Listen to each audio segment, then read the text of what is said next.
Dragonlance, las crónicas perdidas, 2. El orbe de los dragones. Margaret Weis y Tracy Hickman. Audiolibro editado por Juan Pablo Flores Montaña, para El Amo del Calabozo, 2022.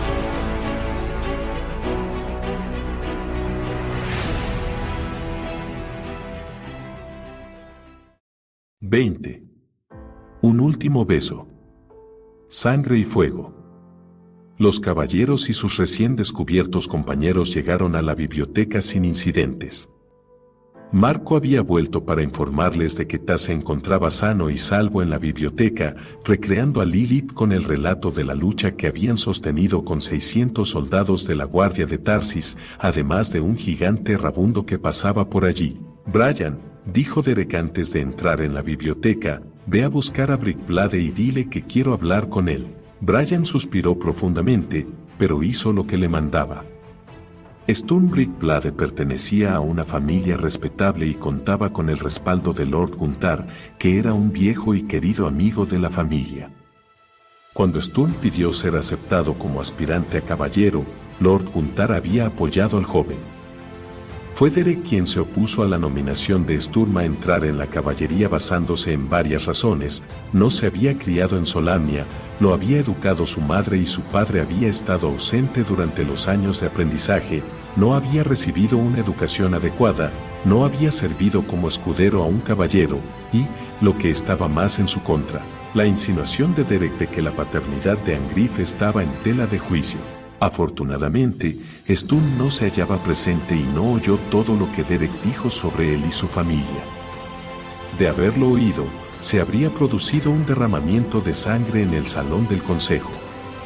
Así las cosas, Lord Guntar había respondido a los cargos con vehemencia a favor de su joven amigo, pero los cargos de Derek habían tenido suficiente peso para dar al traste con la candidatura de Sturm.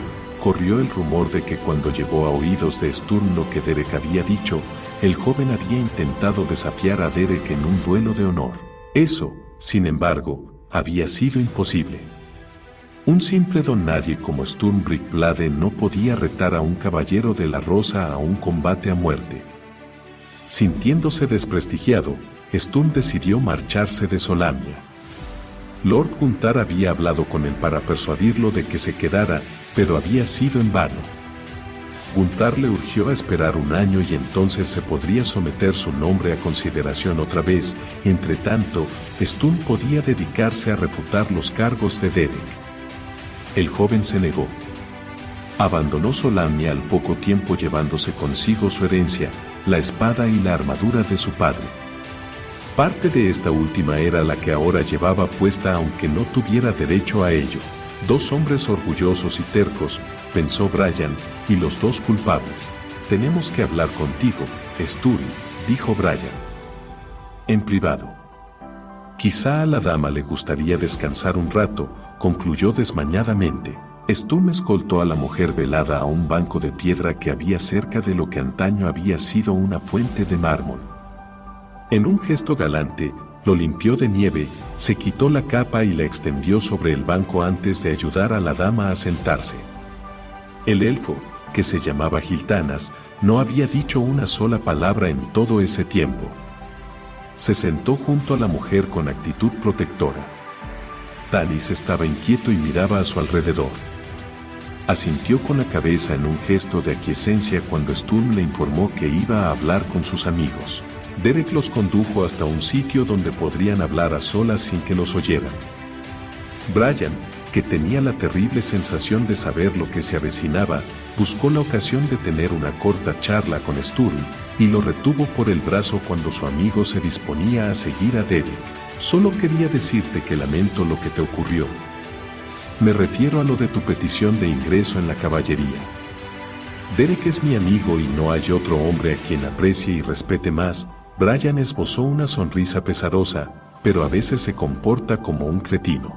Sturm no dijo nada y mantuvo la vista clavada en el suelo. La cólera le ensombrecía el semblante. Todos hemos cometido errores, continuó Brian. Si Derek se despojara alguna vez de esa coraza, descubriríamos que debajo hay un ser humano, pero es incapaz de quitársela, Sturm. no está en su forma de ser. Espera la perfección en todo el mundo, sobre todo en sí mismo. Aquello pareció aplacar un poco a Sturm. Su gesto ceñudo se suavizó. Cuando los ejércitos de los dragones invadieron el castillo de Kronhwar, prosiguió Brian, un dragón mató a su hermano pequeño, Edwin. Es decir, suponemos que está muerto. Hizo una pausa mientras evocaba aquellos momentos horribles y luego susurró, esperamos que lo esté. La esposa y el hijo de Derek han tenido que ir a vivir con el padre de ella porque no puede proporcionarles una casa donde cobijarse. ¿Cómo tiene que sentirse un hombre en esa situación, sobre todo uno tan orgulloso como Derek? No le queda nada excepto la caballería, esta misión, Brian suspiró, y su orgullo. Ten esto presente, Sturm, y perdónalo si puedes. Dicho esto, Brian se apartó de Sturm porque Derek era capaz de sospechar que había dicho a saber qué. Sturm seguía silencioso, embarado y ceremonioso cuando se reunió con Derek. Aran, atisbando por encima del yelmo de Derek, miró a Brian y enarcó las cejas en una pregunta muda. El otro caballero negó con la cabeza. No tenía ni idea de lo que se proponía hacer Derek. Brickblade, empezó bruscamente Derek, hemos tenido nuestras diferencias en el pasado. Sturm apretó los puños y el cuerpo le tembló. No dijo nada, pero asintió con un cabeceo. Te recuerdo que, según la medida, en tiempos de guerra cualquier animosidad personal debe dejarse a un lado. Yo estoy dispuesto a hacerlo si tú lo estás, añadió. Te lo demostraré haciéndote partícipe de nuestro secreto. Voy a revelarte la naturaleza de nuestra misión. Brian se quedó estupefacto cuando, de repente, comprendió lo que estaba haciendo Derek. Se puso tan furioso que tuvo que hacer un esfuerzo para tragarse unas palabras muy duras. Derek se mostraba conciliador con Sturm porque necesitaba al Kender. Sturm vaciló y después exhaló un sonoro suspiro, como si soltara una gran carga. Tu confianza me honra, mi lord, dijo en voz queda. Tienes permiso para contarles a tus amigos nuestra misión, pero esto no debe salir del grupo, advirtió Derek. Lo comprendo. Respondo por su honor como del mío propio, teniendo en cuenta que se estaba refiriendo a gente extraña, tales como enanos y semielfos. Derek enarcó una ceja al oír su respuesta, pero lo dejó pasar. Necesitaba al Kender. Iba a entrar en materia cuando Aran se lo impidió al hacer una pregunta.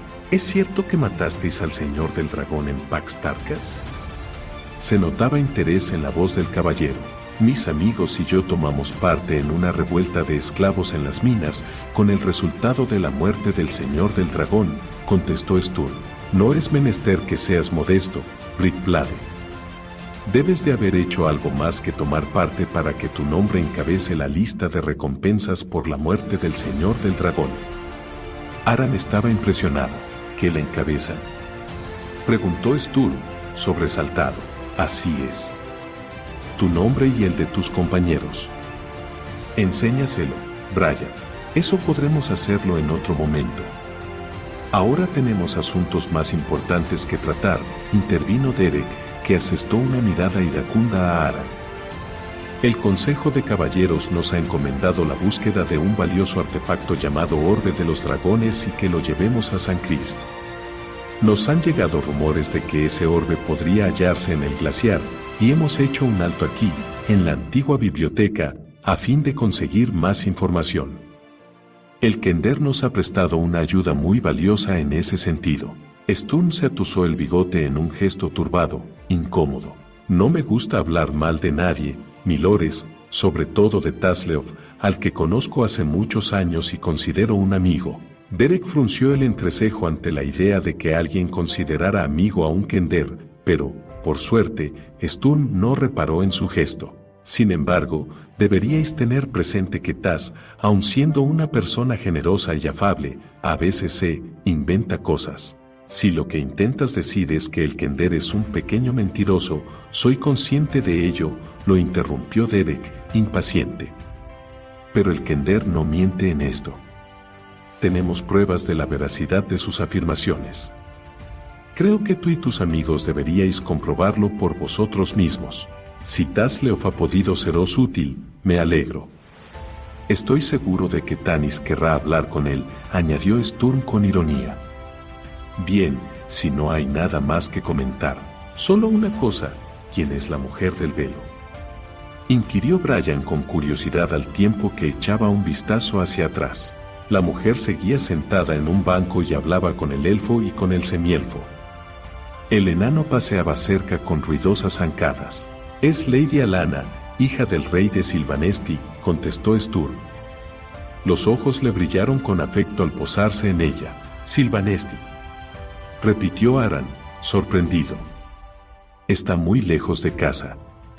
¿Qué hace una elfa Silvanesti en Tarsis? El brazo de la reina oscura es largo, dijo seriamente Sturm.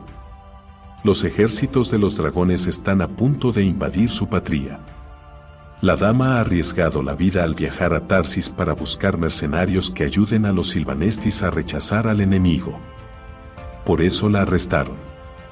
Los mercenarios no están bien vistos en esta ciudad, y tampoco los que los contratan. ¿Estás diciendo que los ejércitos de los dragones han llegado tan al sur que amenazan con invadir Silvanesti? Preguntó Brian, atónito. Eso parece, contestó Sturm. Miró a Derek y dijo con pesar. He oído que la guerra ha llegado también a Solamnia. El castillo de Kronhwarp cayó en manos de los ejércitos de los dragones, al igual que Vingar, respondió Derek, impasible. Como también todas las regiones orientales del país. Palantas aguanta todavía, así como la torre del sumo sacerdote, pero esos diablos podrían lanzar un ataque en cualquier momento. Lo lamento, milord, manifestó Sturm, vehemente. Por primera vez miró a Derek a los ojos. Lo siento muchísimo, no necesitamos compasión. Lo que necesitamos es el poder necesario para expulsar a esos carniceros de nuestra patria, replicó secamente Derek. De ahí que sea tan importante ese orbe de los dragones. Según el Kender, confiere a quien lo domina la capacidad de controlar a los reptiles. Si tal cosa es cierta, en verdad sería una gran noticia para todos los que luchamos por la libertad, afirmó Sturm. Iré a informar a mis amigos. Se alejó para hablar con el semielfo. Bien, supongo que tendremos que ser corteses con esa gente, dijo Derek, hosco. Preparándose para afrontarlo, fue a reunirse con Sturm. Aran lo siguió con la mirada. Sabes lo que está haciendo, ¿verdad, Brian? Es amable con Brickblade para que nos ayude a conservar al Kender. De otro modo, Derek no le habría dado ni los buenos días. Tal vez, admitió Brian. Aunque, para ser justos, creo sinceramente que Derek no se plantea esto así. En su mente lo está haciendo por Solamnia. Aran se dio tirones del bigote. Eres un buen amigo para él, Brian. Ojalá te mereciera. Hizo ademán de coger la petaca de licor, pero recordó que estaba vacía y, con un suspiro, fue a presentarse a los patéticos amigos de Sturm. Resultó que uno de ellos no lo era tanto, ni siquiera para Derek, que no vio mermada su dignidad por ser presentado a Lady Alanna Starbreeze. Hacía muchos siglos que a los solámnicos no los gobernaba un rey, pero los caballeros seguían siendo respetuosos con la realeza, que los fascinaba, sobre todo tratándose de una representante tan incomparablemente bella como Alanna Starbreeze. Se dirigieron a la biblioteca, en la que encontraron al Kender enfrascado en hacer un examen concienzudo de los libros con sus anteojos mágicos. El semielfo, al que se lo habían presentado como Tanis semielfo, se mostró severo con Tas por escaparse, pero finalmente se aplacó cuando quedó claro que el Kender realmente sabía leer los textos mágicos y no se lo estaba inventando. Mientras los caballeros, el Kender y sus amigos charlaban, Brian se escabulló para buscar a Lily. A su regreso se había sentido desilusionado al enterarse de que la joven había salido a ocuparse de algún quehacer. Regresó a la entrada de la biblioteca y encontró a Marco al pie de la escalera, echando miradas nerviosas hacia arriba. Flota algo raro en el aire, comentó. ¿No lo notas? Brian recordó que Aran había dicho lo mismo hacía poco y, ahora que Marco le había llamado la atención sobre ello, se sintió inquieto y se le puso carne de gallina. Oh, en palabras de Aran, como si alguien hubiera caminado sobre su tumba. ¿Y Lilith?, preguntó Brian. Está en nuestra capilla, rezando, respondió Marco, e indicó un cuarto que había a un lado de la entrada principal. Otra puerta, señalada con el símbolo del libro y la balanza, estaba entreabierta. Aquello fue una sorpresa para Brian, que no supo qué hacer. Es que, quizá tengamos que marcharnos enseguida. Me gustaría verla. Puedes entrar, le dijo Marco con una sonrisa. No querría interrumpir. No pasa nada. Brian vaciló. Después se encaminó hacia la puerta y la empujó con suavidad. La capilla era bastante pequeña, con capacidad para unas pocas personas. Al fondo estaba el altar. Sobre el mismo descansaba un libro abierto, al lado de una balanza en perfecto equilibrio, de forma que los dos brazos se mantenían en horizontal. Lilith no estaba arrodillada, como Brian había esperado encontrarla, sino sentada con las piernas cruzadas frente al altar, relajada y muy a gusto. Hablaba en voz baja, pero no daba la impresión de que rezara, sino que hablara con su Dios, ya que a veces ponía énfasis a algún comentario con un gesto. Brian abrió la puerta un poco más con el propósito de entrar y quedarse detrás, pero los goznes chirriaron. Lilith se volvió y le sonrió. Lo siento, se disculpó él. No quería molestarte. Gillian y yo charlábamos un poco, nada más. Hablas de él como si fuese un amigo. ¿Lo es?, contestó Lilith mientras se incorporaba. Le dedicó una sonrisa con hoyuelos. Pero es un dios. Al menos tú crees que lo es, argumentó Brian. Lo respeto y lo venero como a un dios, explicó la joven, pero cuando acudo a él, hace que me sienta tan bien recibida como si visitara a un amigo. Brian echó un vistazo al altar mientras trataba de discurrir una forma de cambiar el tema de conversación, cosa que hizo que se sintiera incómodo. Miró el libro, imaginando que sería alguna clase de texto sagrado. Pero si las páginas están en blanco. ¿Por qué?, preguntó sin salir de su asombro. Para recordarnos que nuestra vida está hecha de páginas en blanco que esperan que las llenemos, contestó Lilith. El libro de la vida se abre cuando nacemos y se cierra con nuestra muerte. Escribimos en él constantemente, pero por mucho que escribamos, por mucho que reflejemos en él las alegrías y las penas que experimentamos o las equivocaciones que cometemos, cada vez que volvemos una página, la del día siguiente siempre está en blanco. A algunas personas podría parecerles una perspectiva amedrentadora, comentó el caballero en tono sombrío a la par que contemplaba la página, tan absoluta y descarnadamente vacía. A mí me parece rebosante de esperanza, dijo Lilith, que se acercó más a él. Brian la tomó de las manos y las estrechó entre las suyas. Sé lo que escribiré en la página de mañana. Quiero reflejar en ella mi amor por ti. Entonces, escribámoslo en la de hoy, susurró la joven. No esperaremos a mañana. En el altar había un tintero pequeño de cristal tallado y, al lado, una pluma. Lilith mojó la punta en el tintero y después, medio en serio medio en broma, dibujó un corazón en la página, como lo haría un niño, y dentro escribió el nombre de Brian. El caballero tomó la pluma e iba a escribir el nombre de ella cuando lo interrumpió la llamada de un cuerno que sonaba fuera de la biblioteca. Aunque los cuernos sonaban lejos, muy lejos, los identificó. Se le hizo un nudo en el estómago y el corazón le latió con fuerza. La mano le tembló y dejó caer la pluma con la que había empezado a escribir. Se dirigió a la puerta. ¿Qué es ese ruido espantoso?, jadeó Lilith. El estruendoso sonido sonaba cada vez más alto. El disonante y destemplado toque hizo que la joven torciera el gesto. ¿Qué es?, inquirió en tono apremiante. ¿Qué significa? Los ejércitos de los dragones. Brian procuró conservar la calma para no asustarla. Temíamos que esto ocurriera. Atacan Tarsis. Lilith y él se miraron. Había llegado el momento de separarse, para cumplir ambos con su deber. Se hicieron el regalo de un preciado momento, un momento en el que aferrarse uno al otro, un momento para memorizar el rostro amado, un momento al que ambos se asirían en la inminente oscuridad. Después se soltaron las manos y fueron hacia la puerta. Marco, llamó Lilith mientras salía corriendo de la capilla. Reúne a los estetas. Que vengan aquí, Derek, gritó Brian. Los ejércitos de los dragones. Voy a salir para echar un vistazo. Estaba a punto de echar a correr escaleras arriba cuando oyó voces que se alzaban dentro de la biblioteca. Brian gimió para sus adentros. No era difícil imaginar lo que pasaba.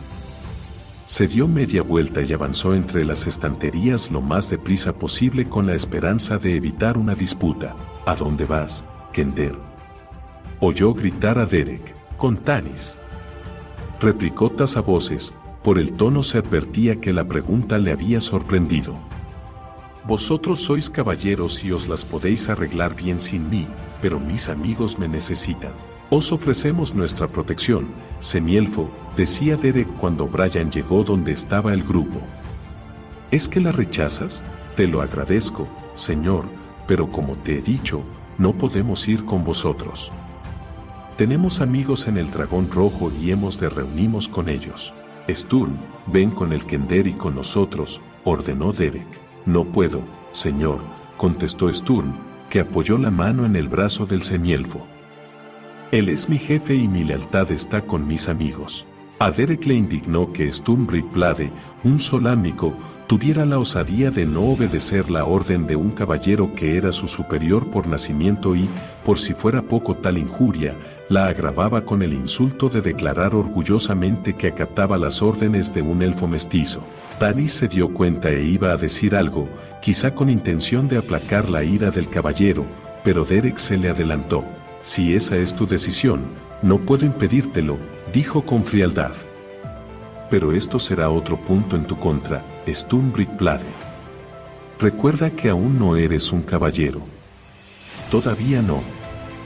Ruega para que cuando se debata la cuestión de tu investidura ante el consejo yo no me encuentre allí. El rostro de Sturm se tornó intensamente pálido. Desvió la mirada, que rebosaba remordimiento, hacia Tanis. El semielfo trató de disimular la inmensa sorpresa, aunque sin éxito. ¿Qué ha dicho?, demandó el enano. Que el caballero no es un caballero. Déjalo ya, Flint, musitó Tanis. No tiene importancia. Vaya, pues claro que la tiene. Flint sacudió el puño delante de Derek. Nos alegramos de que no sea uno de vosotros, caballeros estirados con acero por cerebro. No os estaría mal empleado que os dejáramos al Kender. Tanis, dijo Sturm en voz baja, puedo explicar. No hay tiempo para explicaciones ahora, exclamó el semielfo por la urgencia del momento. Escuchad, se están acercando. Caballeros, deseo que tengáis éxito en vuestra misión. Sturm, ocúpate de Lady Alana. Taslev, tú vienes conmigo. Tanis asió al Kender con firmeza. Si nos separamos, nos encontraremos en la posada El Dragón Rojo. La llamada de los cuernos sonó más cerca. Tanis consiguió reunir a sus amigos y salieron corriendo detrás del Kender, que conocía bien el camino entre las estanterías. Frustrado, Derek asestó una mirada furiosa a los libros amontonados en la mesa. Había varios que no se habían leído todavía. Al menos sabemos que hay un orbe en el muro de hielo y sabemos también lo que hace, apuntó Aran.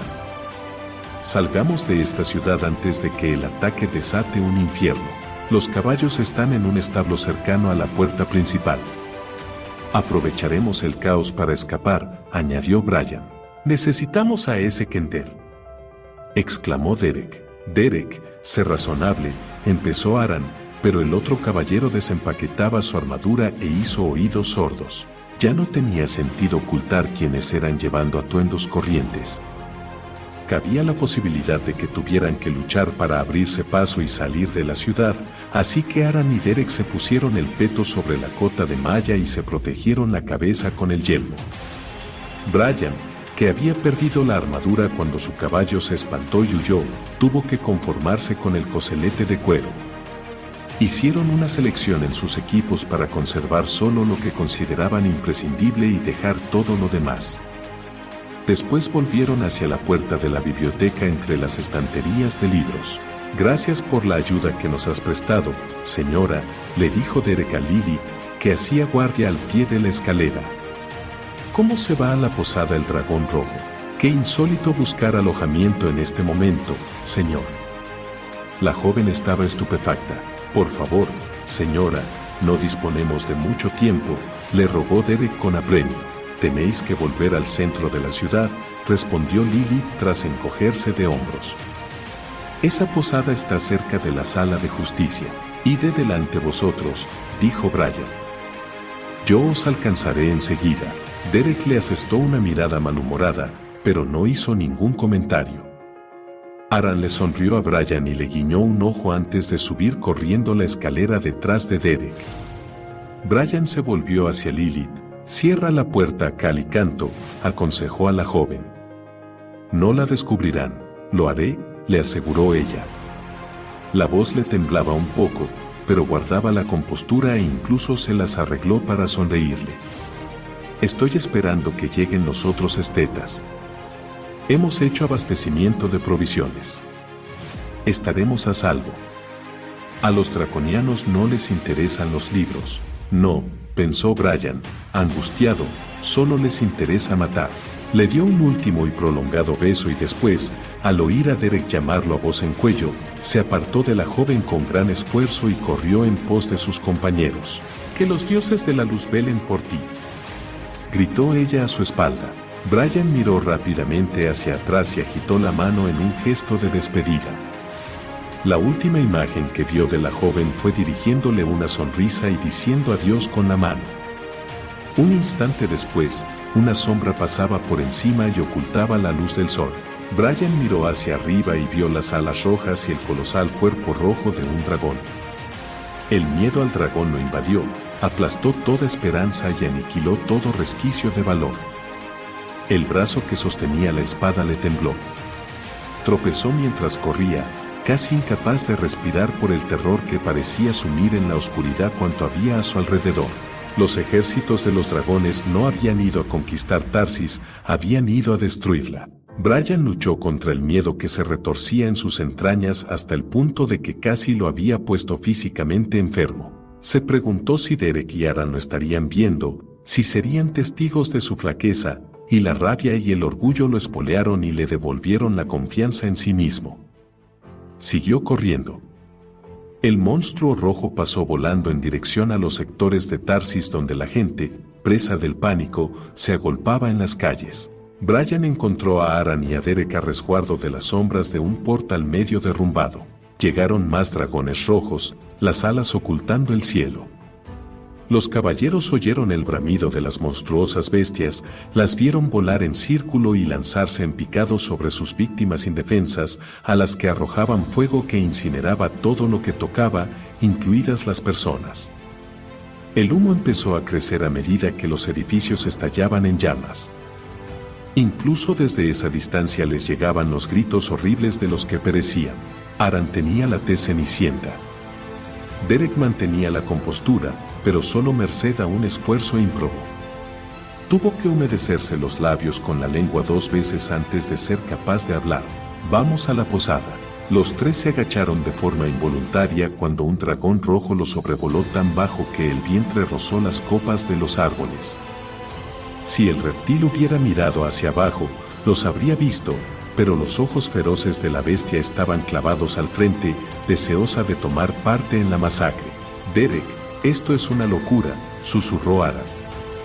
El sudor le perlaba el labio, debajo del yelmo. El orbe de los dragones es lo que importa. Olvídate del maldito Kender. Señaló las negras columnas de humo, cada vez más densas. Mira eso. Ir allí sería tanto como meternos en el abismo. Derek le asestó una mirada fría. Yo voy a la posada. Si tenéis miedo, me reuniré con vosotros en el lugar donde acampamos. Echó a correr calle abajo buscando cobijo de refugio en refugio, zambulléndose desde un umbral hasta una pequeña arboleda y de esta a un edificio, procurando no atraer sobre sí la atención de los dragones. Brian miró a Aran con un gesto de impotencia y Aran alzó las manos, exasperado. Supongo que tendremos que ir con él. Así es posible que al menos evitemos que ese idiota acabe muerto. Tercera parte. 21. La posada El Dragón Rojo. La persecución. Nada más abandonar el muro de hielo, Kitiara y Ski se habían reunido con la fuerza de los dragones azules y sus guardias draconianos Ibex, que habían merodeado por los alrededores de Torvardin para tener al reino enano bajo vigilancia por si aparecían los que estaban en la lista de recompensas. Kit tenía una buena disculpa para dirigirse a Tarsis. Ariakas había ascendido recientemente a Femaster Toede al puesto de Señor del Dragón del Ala Roja, aunque solo de forma temporal. Kitiara podía decirle al emperador que había ido a supervisar la batalla que se fraguaba allí para ver cómo se desenvolvía el Hobgoblin. Los dragones azules habían oído rumores sobre un posible ataque a la ciudad y estaban ansiosos por incorporarse a la lucha. Ski era el único dragón al que no le complacía esa perspectiva y se debía a que sabía la verdad. Kitiara no iba a Tarsis a combatir ni a evaluar al Hobgoblin. Iba por razones personales. Eso le había dicho. Ski respetaba a Kitiara como pocos dragones en la historia de Krynn habían respetado a un ser humano. Admiraba el valor de la mujer. Él personalmente podía atestiguar la destreza y la inteligencia de Kitiara en lo tocante a la guerra. De sus tácticas y su estrategia daba cuenta el hecho de que hubiera conquistado gran parte de Solamnia y el dragón azul estaba convencido de que, de haber sido Kitiara la que hubiera estado al mando en la guerra en vez de Ariakas, en ese momento estarían instalándose cómodamente en la conquistada ciudad de Palantas. En la batalla, Kitiara tenía mucho tempel y sangre fría, era valiente y autoritaria. Sin embargo, en lo referente a su vida privada, sucumbía a sus pasiones caprichosas y tornadizas y permitía que el deseo la dominara. Iba de amante en amante, los utilizaba y después los abandonaba. Ella creía que todo eso lo tenía controlado, pero Ski sabía que no era así. Kitiara estaba tan sedienta de amor como otros lo estaban del aguardiente enano. Lo deseaba con el ansia que un glotón siente por la comida.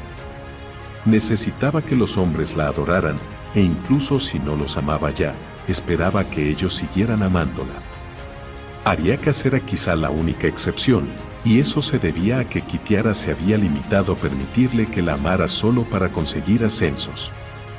Se entendían bien entre ellos, seguramente porque eran iguales. El emperador necesitaba a las mujeres para lo mismo que Kitiara necesitaba a los hombres. Era el único hombre al que Kitiara temía y ella era la única mujer que intimidaba a Ariakas, como el tal Baccaris. Era lugarteniente de Kit y su amante actual. Encantador, apuesto, buen soldado, pero, desde luego, no estaba a su altura. Si dejaba que se las arreglara solo en Solamnia, que era donde se encontraba ahora, la cagaría en la batalla si los llamaran a la lucha. A Ski solo le quedaba esperar que esa incursión al sur no retuviera a Kitiara alejada de la guerra mucho tiempo. Ski desconocía la identidad del hombre tras el que andaba a la caza en Tarsis. Eso no se lo había dicho Kitiara. Lo único que sabía era que se trataba de alguien a quien había conocido en su juventud. Ski estaba seguro de que solo era cuestión de tiempo que Kit se lo contara todo. Tenía absoluta confianza en él. Que encontrara a ese amante perdido tiempo atrás, fuera quien fuese, y luego que saliera de su vida. Entonces Kit volvería a centrarse en lo suyo. Establecieron el cuartel general fuera de la ciudad, cerca de unos manantiales que Ski había descubierto. Kitiara había enviado espías provistos con la lista de recompensas de Toede a Tarsis y otras ciudades de la región, y también había mandado grupos de búsqueda con la orden de estar ojo avisor en las principales rutas comerciales. Aunque la nieve dificultó considerablemente su labor, una de las patrullas de búsqueda dio con algo, aunque no era lo que Kit esperaba. ¿Por qué no han informado Rag y sus Baas?, preguntó Kitiara al comandante Sivek de su contingente de draconianos. El Sivek no tenía ni idea, así que mandó una patrulla a lomos de dragones para que indagara. Regresó con malas noticias. Rag y sus soldados han muerto, señora, informó el Sivek. Hemos encontrado lo que queda de ellos cerca de un puente al sur de Tarsis. Las huellas en la nieve indican que eran 3 hombres a caballo. Iban por la calzada que parte de Rigid. Parece que uno de los caballos se espantó, porque las huellas se dirigen de vuelta hacia el sur. 2 caballos cruzaron juntos el puente, salieron de la calzada y cortaron a campo traviesa hacia el oeste. Encontramos el caballo desbocado deambulando por la llanura. Llevaba esto encima, añadió el Sivek, que le mostró un brazal decorado con el martín pescador y la rosa. Caballeros de Solamnia, masculló Kitiara, irritada. Rebuscó entre los informes de otros espías hasta dar con uno en particular. El caballero, Derek Cronquart, que viaja con 2 compañeros de caballería, ha pasado por Rigid. Los 3 hombres alquilaron caballos y comentaron que pensaban ir hasta Tarsis. Hijo de perra, blasfemó Kitiara, pues claro que tenían que haber sido ellos. ¿Quién más excepto unos caballeros de Solamnia despacharía a unos draconianos con tanta facilidad? No podía creérselo. ¿Cuánto tiempo llevan muertos?, preguntó. Puede que un par de días, contestó el Sivek. Hijo de perra, barbotó de nuevo Kitiara, esta vez con más vehemencia. De modo que ese puente no ha estado vigilado durante días. Los criminales a los que buscamos podrían haberlo cruzado y entrar en Tarsis sin que los detectáramos. No hemos visto más huellas, pero los encontraremos si han llegado, señora, prometió el Sivek. Y eso fue lo que pasó al día siguiente.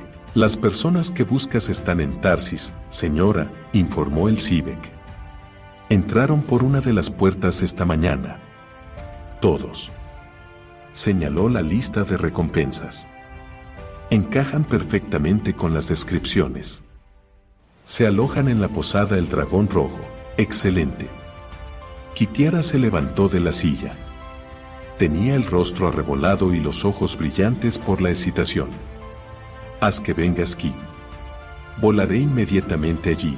Hay un, pequeño problema. El Sivek tosió con cara de circunstancias. Algunos de ellos han sido arrestados. ¿Qué? Kitiara, puesta en jarras, le asestó una mirada feroz. ¿Arrestados? ¿Quién ha sido el necio que ha dado esa orden? En el mismo momento de pronunciar la palabra, necio, la respuesta llegó por sí sola. Toede. Bueno, no ha sido el señor del dragón en persona, aclaró el Sivek. Mandó un emisario draconiano que lleva las negociaciones con el señor de Tarsis en nombre de Toede. Por lo visto uno de los guardias de la puerta reconoció al caballero de Solamnia, ese tal, el Sivek consultó la lista, Sturmbrickblade. El guardia de la puerta informó al señor de Tarsis que parecía inclinado a no tomar medidas. El emisario draconiano insistió para que mandara a la guardia a buscar al caballero y a sus compañeros para interrogarlos. Retorceré el cuello a ese ogogoblin, masculló Kit con los dientes apretados. ¿El emisario sabe que esas personas están en la lista de recompensas? No creo que haya relacionado una cosa con la otra, señora. Lo único que sabe es que un caballero de Solamnia había llegado a la ciudad. Mi deducción se basa en el hecho de que se permitiera a varios del grupo quedarse en la posada. Solo se llevaron detenidos al semielfo, al caballero, al elfo, al enano y al kender. Kitiara se relajó. Así que el semielfo y los otros están prisioneros. El Sivek volvió a toser. No, señora. En nombre de Takisis, ¿qué más ha pasado?, demandó Kit. Por lo visto estalló un tumulto y, en medio de la confusión, el kender desapareció. Los otros comparecieron ante el tribunal junto con otra elfa, que resultó ser hija del rey Lourak.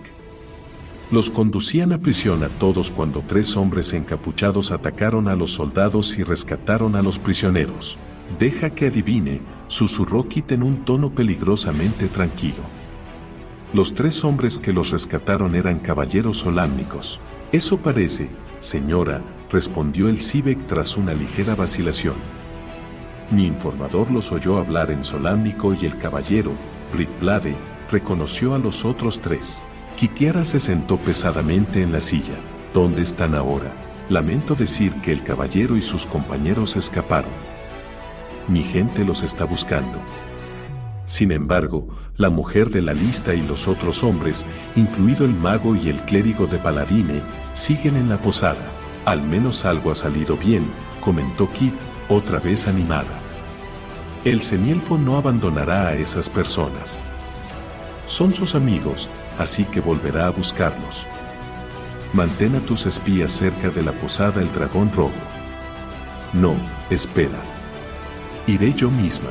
Ay, otro problema, señora, añadió el Sivek mientras retrocedía unos cuantos pasos para ponerse fuera del alcance de la espada de la mujer en caso de que la cólera la superara. El señor del dragón Toede ha dado la orden de ataque. En este momento los dragones sobrevuelan Tarsis. Le dije a ese idiota que esperara mi señal, exclamó, enfurecida, Kitiara mientras el dragón azul se remontaba hacia las nubes. Se arrimó más al cuerpo de Esquí y se pegó al cuello del reptil a fin de presentar la menor resistencia posible al viento. Levantar el vuelo era siempre lo más difícil para los dragones. Incluso sin jinetes, impulsar los pesados y voluminosos cuerpos al aire requería mucha fuerza. Algunos jinetes eran desconsiderados con sus monturas y no hacían nada para ayudarlas, de hecho, en ocasiones les dificultaban la tarea. Kitiara sabía instintivamente cómo ayudar a Ski, tal vez porque le encantaba volar. En el aire, su dragón y ella se fundían uno con el otro. A Kit le daba la impresión de ser ella la que tenía alas. En batalla, sabía todos los movimientos de Ski antes de que los hiciera, igual que el dragón sabía hacia dónde quería ir ella por el contacto de las rodillas de la mujer en sus flancos o el roce de la mano en el cuello, siempre allí donde la lucha era más encarnizada. Una escuadrilla de dragones azules remontó el vuelo tras ellos, saltando al aire detrás de Ski, su cabecilla. Aquel era siempre un momento de orgullo para él, y para ella, como el dragón sabía muy bien. A los rojos no les va a hacer gracia vernos, gritó Ski para hacerse oír sobre las ráfagas de aire frío. Kitiara manifestó sin disimulo lo que los dragones rojos podían hacer consigo mismos y añadió unas cuantas palabras escogidas para expresar lo que podían hacer de paso con Toede. Buscamos una posada que se llama El Dragón Rojo, le dijo a Ski. Creo que llegamos un poco tarde, respondió él. Tenían a Tarsis a la vista, o más bien lo que quedaba de ella. Nubes de humo y llamas ondeaban en el aire. A Ski le escocieron los hollares y sacudió la crin.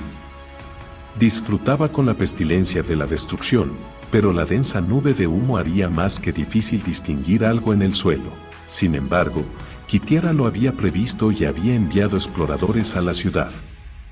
Ski y ella esperaron a cierta distancia el regreso de los exploradores.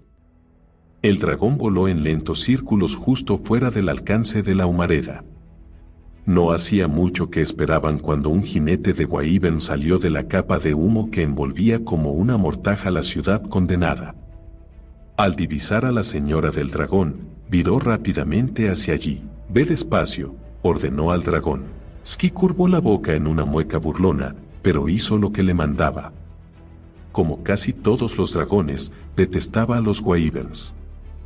Los consideraba sucias bestezuelas, un pobre remedo de dragón con las grotescas patas de ave, el escamoso cuerpo atrofiado y la cola rematada con púas. Dirigió una mirada fiera al Wyvern cuando se aproximaba, una advertencia de que no se acercara demasiado. Puesto que el dragón azul podía partir en dos al Wyvern de una dentellada, el animal hizo caso del aviso, por lo que su jinete Sivek tuvo que desgañitarse para hacerse oír. Han alcanzado la posada, señora. Se ha derrumbado en parte. Las tropas de la ala roja la tienen rodeada. El draconiano Sivek gesticuló. Esa escuadrilla de rojos que ves allí va a... Kitiara no pensaba quedarse a oír lo que los rojos planeaban hacer. Ski entendió lo que quería, y había cambiado de rumbo y planeaba en pos de los rojos antes de que ella le diera la orden. Vuelve a tu puesto. Le gritó Kit al Sivek, y el Wyvern se alejó a toda prisa, francamente aliviado. Los dragones azules eran más pequeños y tenían mayor maniobrabilidad en vuelo que los corpulentos rojos.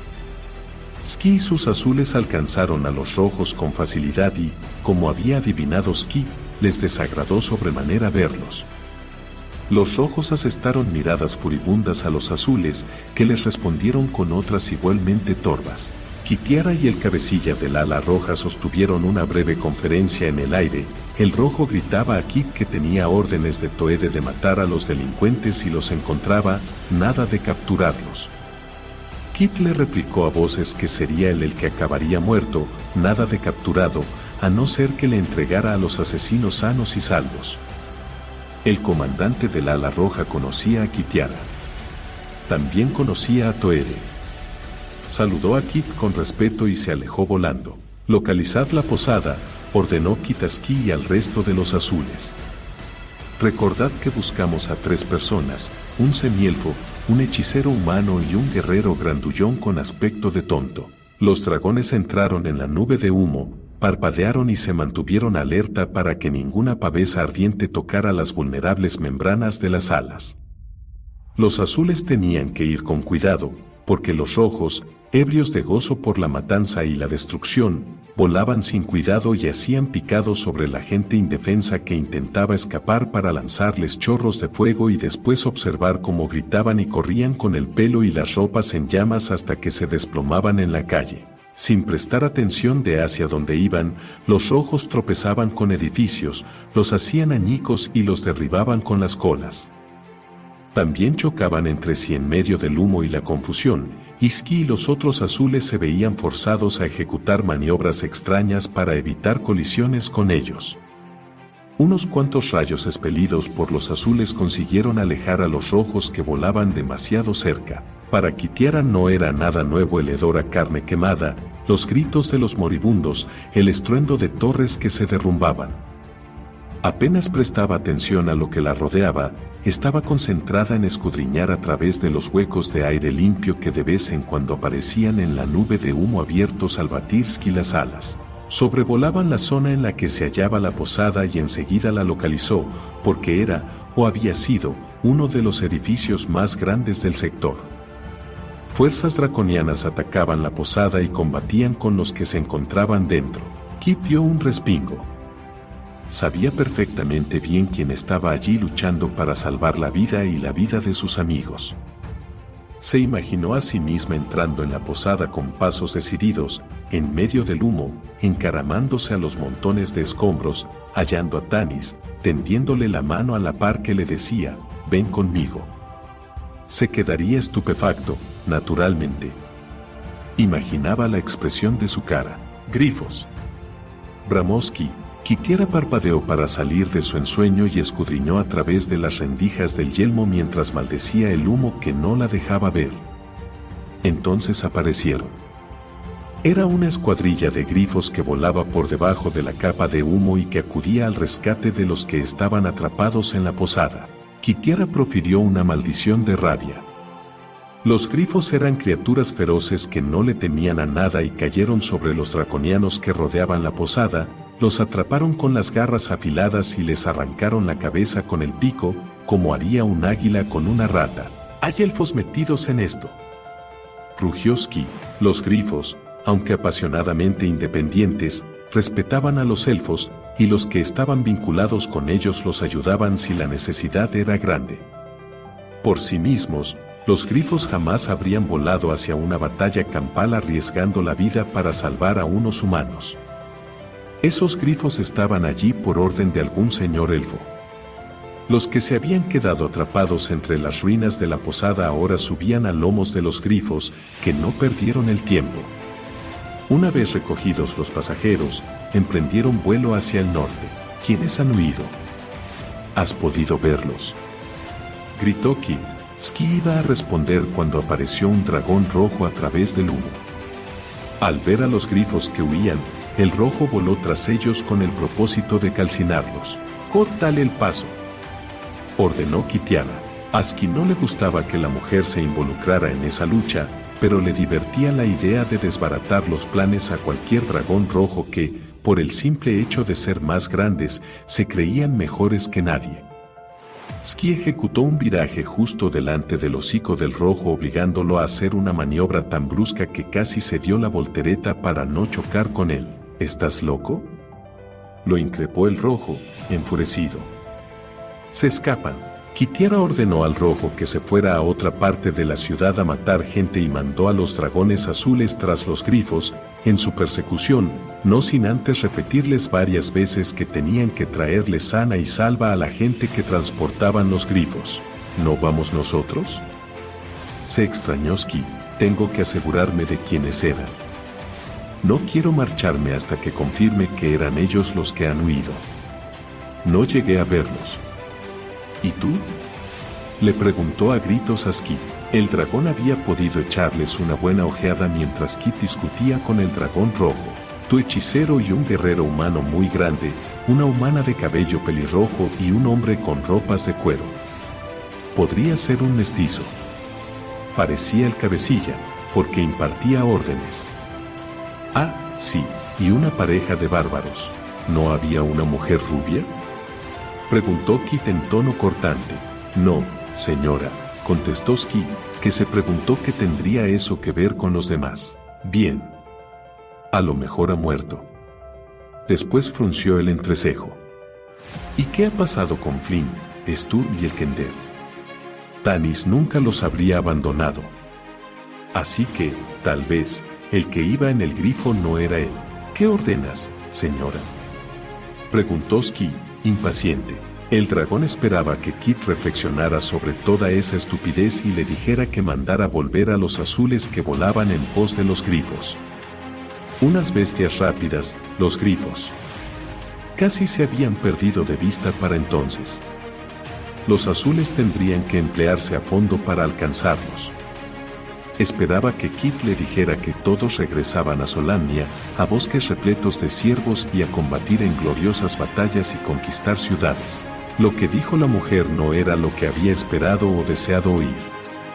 La orden lo desconcertó por completo. Déjame en la calle. Ski volvió la cabeza hacia atrás para mirarla de hito en hito. Sé lo que hago, le aseguró ella. Ese clérigo de Paladine, el Istan, no se hallaba entre los que me describiste y, sin embargo, se había alojado en la posada. Tengo que descubrir qué ha sido de él. Dijiste que el clérigo no era importante. No era a él a quien perseguíamos. Las personas que buscaba se están perdiendo de vista en el horizonte. He cambiado de opinión. Bájame a la calle. Repitió Kitiara, encolerizada. Ve con los otros azules. Perseguid a los que van montados en los grifos y, cuando los alcancéis, traédmelos al campamento. Vivos. Dijo con énfasis. Los quiero vivos, señora del dragón, empezó en tono vehemente Ski, que obedeció aunque no le gustaba la orden. Corres un gran riesgo. Esta ciudad está envuelta en llamas y repleta de draconianos sedientos de sangre. Te matarán primero y después descubrirán que eres una señora del dragón. Sé cuidar de mí misma, le contestó Kit. El que buscas ha huido de Tarsis. ¿Para qué volver? Y no me digas que vas tras un estúpido clérigo. Kit le asestó una mirada furiosa mientras se incorporaba en la silla, pero no contestó. El dragón no tenía ni idea de lo que se traía entre manos, pero sabía muy bien que no tenía nada que ver con la guerra y que estaba relacionado con su obsesión actual. Kitiara, déjalo estar, suplicó Ski. No solo pones en peligro el mando, sino tu vida. Te he dado una orden, le espetó la mujer y, por la expresión de sus ojos, Ski comprendió que él también corría un riesgo si seguía con aquella discusión. Aterrizó en el único espacio en tierra firme que encontró, el mercado. El área estaba sembrada de cadáveres, los restos humeantes y calcinados de puestos, verduras pisoteadas, perros que aullaban aterrados y draconianos que merodeaban de aquí para allá, tintas en sangre las espadas. Kitiara desmontó de la montura. Recuerda, le dijo a Ski cuando el dragón casi emprendía el vuelo. Los quiero vivos. Ski rezongó que eso ya lo había oído solamente unas 600 veces. Se elevó entre el humo que al principio le había olido tan bien pero que ahora le resultaba molesto porque le congestionaba los pulmones y le escocía en los ojos. Obedecería la orden que le había dado, aunque, pensándolo bien, lo único que le faltaba a Kit era que Ariakas la pillara retosando en el lecho con un semielfo que había matado a Verminar. Perseguiría a ese semielfo, pero así lo colgaran si lo alcanzaba. Iolante vio a Kitiara abrirse paso por la ciudad arrasada. El olor a quemado impregnaba el aire también allí, pero no procedía de las vigas abrasadas ni de la carne calcinada. El olor provenía de unos rizos negros chamuscados, unos cuantos cabellos que se consumían en el fuego del conjuro de Iolante. La hechicera se hallaba en su cuarto de Neraka, donde observaba a Kitiara con profundo interés y se fijaba en ciertos detalles que quizá compartiría con Ariakas al presentarle su informe. El emperador ya no acudía cuando Iolante espiaba a Kit. Le había dicho en tono seco que estaba demasiado ocupado. Iolante sabía la verdad. Él jamás lo admitiría, pero se sentía profundamente herido por la traición de Kitiara.